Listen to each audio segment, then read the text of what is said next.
Well, good morning, dear friends, and what a glorious day it is. We'll be meeting today at 11 o'clock for our worship service, and I hope you can join us for that. We have restarted our Sunday meals to follow our worship service, and we gather on the pavilion, have a regular lunch, and these are just wonderful times of fellowship, and you're more than welcome to join us for that, okay? And today, now, as we look to start into our time in the Word of God, let's bow together in a word of prayer. Now, Father, what a wonderful God you are. You love us, you lead us, you provide for us, you watch over us as your children. I pray we will learn to trust you, to realize your great love for us. And I pray that we'll communicate with you more. We'll pray, we'll witness, we'll share of the glories of our God, that we will share of the glories of our Savior, Jesus Christ, and the life that is found in him. So, Father, we pray that as we look into your word today, teach us of our faith, teach us of trust, teach us how to walk with you and serve you better. So bless us together, we pray in Jesus' name, amen. In our study of Colossians, we've seen Paul present correct doctrine and then tell us how to have correct living. He started out by teaching us who God is and what he has done for us. He moved on to talk about how these things work in our hearts to build qualities in us like compassion and kindness and humility. We've seen how practical these qualities are as they affect our marriages, our parenting, and our relationships at work. Paul has a few more things to say to encourage the Colossians before he finishes his letter. Nanette and I just returned from a long trip. Many of us have been on a different type of trip, though. This trip, sometimes we've gone on it together as fellow passengers, and sometimes we've gone on these trips by ourselves. And these trips we've been on have not always been pleasant, but most tend to be memorable for us. These excursions are not appealing like the Bahamas or Bermuda or downtown Oriskany. And sadly enough, many of these journeys have been launched in our churches. They're called guilt trips, where those in the pews are made to feel a little guilty for not quite measuring up to the standards set by others. Standards. Some are reachable and some are unrealistic. Some standards that people establish sometimes are even unbiblical. As we near the end of the book of Colossians, my goal this morning is not to heap any guilt on you, but together that we might leave this on and enjoy an expedition of grace. In Colossians chapter 4, verses 2 to 6, we read, "Devote yourselves to prayer, being watchful and thankful. And pray for us too, that God may open a door for our message so that we may proclaim the mystery of Christ, for which I'm in chains. Pray that I may proclaim it clearly as I should. Be wise in the way you act towards outsiders. Make the most of every opportunity. Let your conversation be always full of grace, seasoned with salt, so that you may know how to answer everyone." Our text here falls naturally into two parts. There is prayer, where we are speaking to God about people in verses 2 to 4, and then there's evangelism, where we're speaking to people about God, and that's verses 5 to 6. We are not only to pray, but our prayers to be filled with a spirit of thanksgiving as we are just communicating with our God. This attitude of thanksgiving produces a spirit of I believe, humility, of gratefulness. Philippians chapter 4, verse 6 and 7 says, "Be careful for nothing." And it means don't be anxious about anything. Be careful for nothing, but everything by prayer and supplication with thanksgiving, let your requests be made known unto God. And the peace of God, which passes all understanding, shall keep your hearts and minds through Christ Jesus. You know, it's nothing new. We've all heard about needing to pray and needing to pray more. We've all heard about needing to tell others about Jesus. And yet most struggle because we know we're not doing enough of either. We know prayer makes a difference, that we have access to the God of the universe, that we can have peace as we pray, that without prayer we are powerless. And yet most of us don't pray like we should. Even though I love to pray, I find that there is nothing that my flesh resists quite as much as being still and seeking the Lord.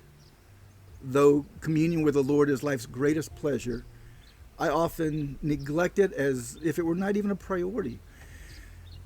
Prayer is at once the sweetest privilege we will ever enjoy on earth, and also represents the severest struggle that we will endure. In one sense, prayer is simple. Talk to God. It's not like calling a company and getting on their phone tree. You know what a phone tree is. For example, you dial up and says, "Welcome to the psychiatric hotline." If you are obsessive compulsive, please press 1 repeatedly. If you are codependent, please ask someone else to press 2.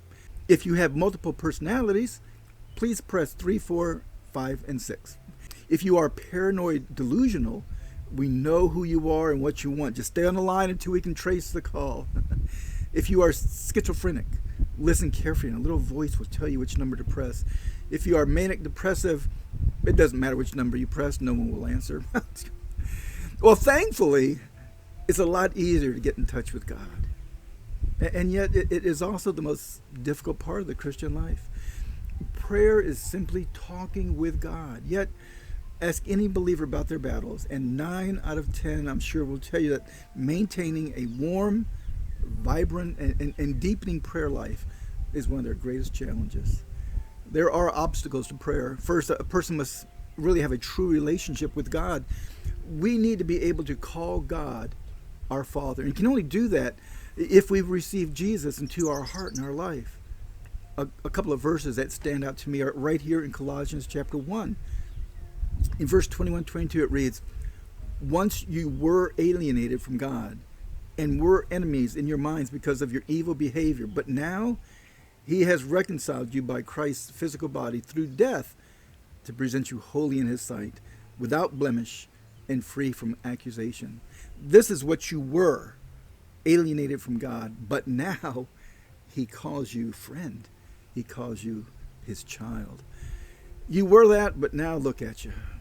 Well, let's look first at how to speak to God about others.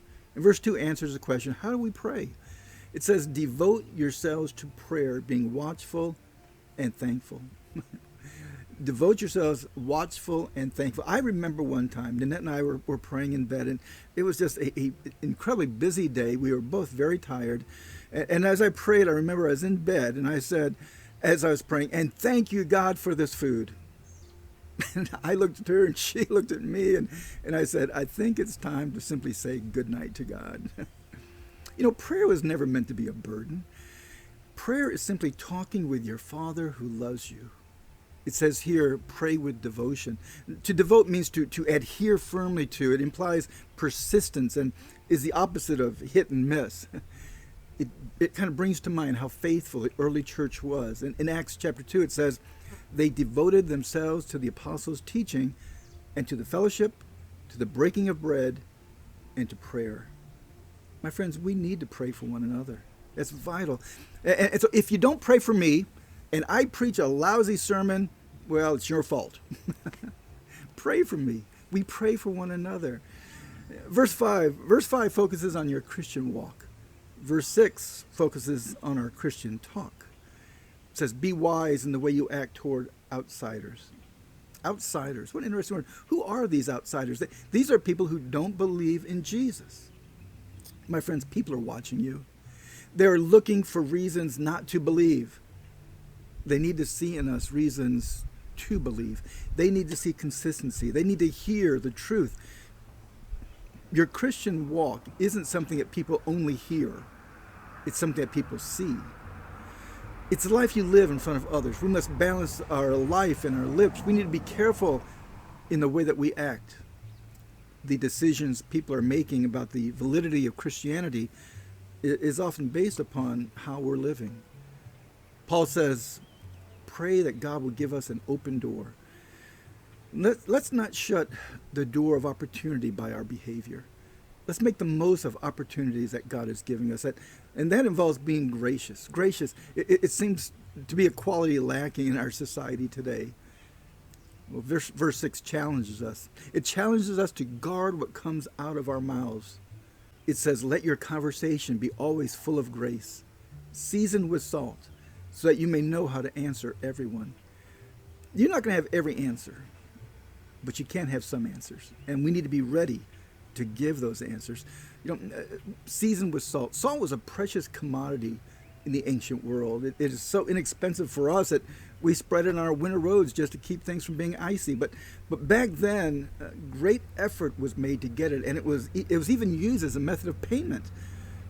Salt has several properties, but the most important ones were being a food preservative and a seasoning to make food taste better. The reference, of course, in this passage is specifically as a metaphor of its seasoning properties. Gracious speech is always more appealing than speech which is cruel or ungracious.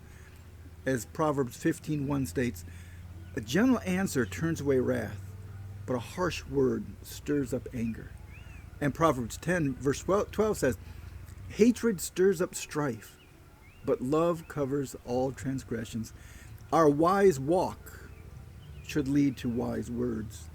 It's important that we use words of grace when we speak with those who don't know Jesus. Unfortunately, I know believers who simply rail against people who are living in sin. My friends, if they are sinners, they will sin. Railing against them will not help. When we're filled with anger and rage, people feel judgment, not hope, and will not listen to your message. Be ready. Be ready and be gracious. When we choose to be with people who don't yet know Jesus, we need to give them honest answers to honest questions. I love what 1 Peter 3:15 says, but in your hearts revere Christ as Lord. Always be prepared to give an answer to everyone who asks you to give the reason for the hope that you have. But do this with gentleness and respect. When people ask you about your faith, do you hem and haw, or do you feel almost embarrassed? My friends, be ready to tell them Christ has made a difference in your life. Paul prayed not for an open prison door, but an open door of ministry. He is actually in prison as he's writing this. But the freedom he seeks is not a freedom from his imprisonment, but he seeks for a freedom to share Jesus Christ. And he says, and pray for us too, that God may open a door for our message, so that we may proclaim the mystery of Christ, for which I'm in chains. Pray that I may proclaim it clearly as I should. Now before we leave being together, before we leave here feeling beat up because you don't pray enough to God, you don't say enough about God, let me encourage you to cancel that guilt trip. The key to praying and more witnessing is not necessarily becoming more disciplined. Discipline is a good thing, but my guess is you've tried that. The real answer is to cultivate intimacy with God by bowing, as chapter 1 verse 18 says, to the supremacy of Jesus. We won't really pray until we see prayer as a way to express a relationship with God and realize that God is even more eager to meet with us than we are to meet with him. It is impossible to season our speech with the beauty of Jesus when we haven't been enjoying the taste ourselves. If evangelism is what spills over when we bump into someone, then we must make sure that what we present to others is appetizing. Prayer and evangelism flow out of relationship with the Lord. Are you growing in your love for him? Dear ones, spend time in God's book. Spend time in God's book reading it. And then spend time in God's presence praying. As we've been going through Colossians, I've asked you to read through this book with me. There's just 4 chapters. It'll take you 8 to 10 minutes. Read it daily, at least weekly, please. It will change your life. There's a commercial on a radio here in Roanoke for weight loss. It says, if you don't change today, tomorrow will remain the same. God doesn't want you to remain the same. He wants us together to grow in the grace and knowledge of his son, Jesus. Now what? Do you just pray? I actually think there's more to it than that. In the same way that our prayers gain a response from God, I think we too are to respond after praying. Paul tells us to devote ourselves to prayer and then conduct ourselves with grace in how we respond and talk with others. We are instructed not to just throw up our prayers to some far-off God, but we are called to live like our prayers, they're being heard. But we are called to live like our prayers are being heard, and then have confidence that God responds. As I mentioned earlier, my goal this morning is not to heap more guilt upon you, but together that we might go off on this expedition of grace. The call is to speak to God about people, and then go speak to people about God. An amazing thing will happen to them, and amazing things will happen to you. Let's pray. Now, Father, we thank you that you are a God who hears our prayers, who hears our appeals, who hears our cries. We thank you that you are our Father. And as such, you have compassion upon us. You have a love for us. And so, Father, I pray that we, as your people, we would demonstrate a passion for you, a passion for others, that many would be won to Jesus Christ. We thank you that you've instilled hope in our lives through the shed blood of Jesus, the Savior of the world. May that change has come upon us. May it be lived out. May it be seen by others that God makes such a difference in our lives. So, Father, use our speech, use our lives, use us in the lives of those whom we encounter, that we would be messengers of grace, that we would be willing to touch people right where they are with a message of hope, of life, and victory. Bless my friends watching this video, oh God. Go before them. Bless them in their relationships with you. Those who need Jesus, may they find him today and trust him as their Savior. For those who love the Lord, oh Father, may we together live for you in all that we do. So now, bless us this day, oh God. Bless us this week to your service and to your glory. For we pray in Jesus' name. Amen and amen. Oh, my dear friends, I just pray that God is close to you, that you know him. May the Lord bless you. And I thank you for joining us together as we journey through the book of Colossians. Be sure to join us next week as we meet in church, or continue to watch these videos. But until then, dear ones, be safe, be strong, be faithful. God bless you. Bye-bye.